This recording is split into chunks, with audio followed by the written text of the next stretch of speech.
Kim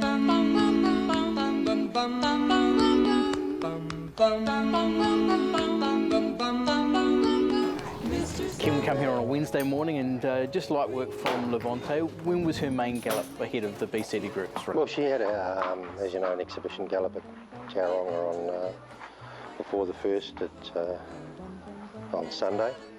Worked very pleasantly, went with one of Jamie Richards, and they ran a nice time, and luckily we had that gallop because they called the meeting off. Yeah, absolutely. And she's come through it fine?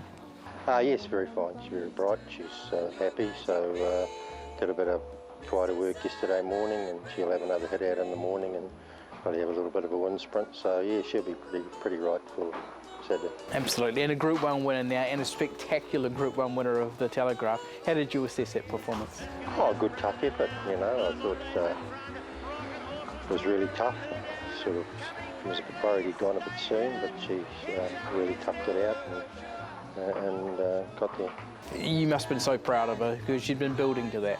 Well, she really deserved it. I mean, she was a bit unlucky at times last year with her racing pattern or manners she got into of getting slow away, but thankfully she's jumping a lot better this year and putting herself forward, and was just a big relief to get that Group 1.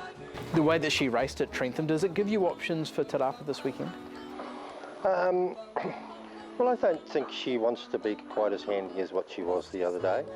She was very handy the other day, and you know, I think there's probably a bit of packing rock stars in it. He'll go forward. There's a bit of speed in it. Givo Severini.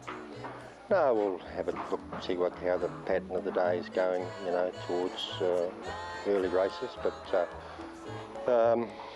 there's only going to be, looks like it's going to be an 8 or 9 horse field, so you know, at the worst scenario she's only going to be 4 or 5 lengths off them. So, but biggest concern of course is the weather. You know, we've had a hell of a lot of rain in the last few days, and the forecast doesn't look good leading into Saturday. She'll cop with it a little bit. I think probably a 7, maybe even an 8, but sort of plays into the hands of our main rival, obviously, because she likes wet ground. So, but we're not a complete duffer in the ground, but it probably takes away her brilliant sprint. The one dynamic that changes is the 1400 metres, but perhaps her best performance of last year was the Westbury Classic win at this trip. Yes, I think that's probably going to help her a little bit, this 1400 metres, and she's actually won a mile, so yeah, that's probably going to be an advantage, but you know, we wouldn't want to see too much rain. Okay, yeah, can you compare her to Trentham, how she's going into this one? Oh, she's as well as Trentham. She's bright and bouncy and ready to go, so no excuses.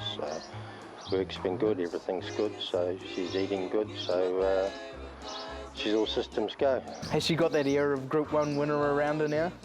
Oh, she's always been a little bit like that anyway, because she's a little bit of a tart at times, but you know, most good fillies and mares are, you know, they're like that, but she's a little bit spoiled actually. Is that from you, Ken?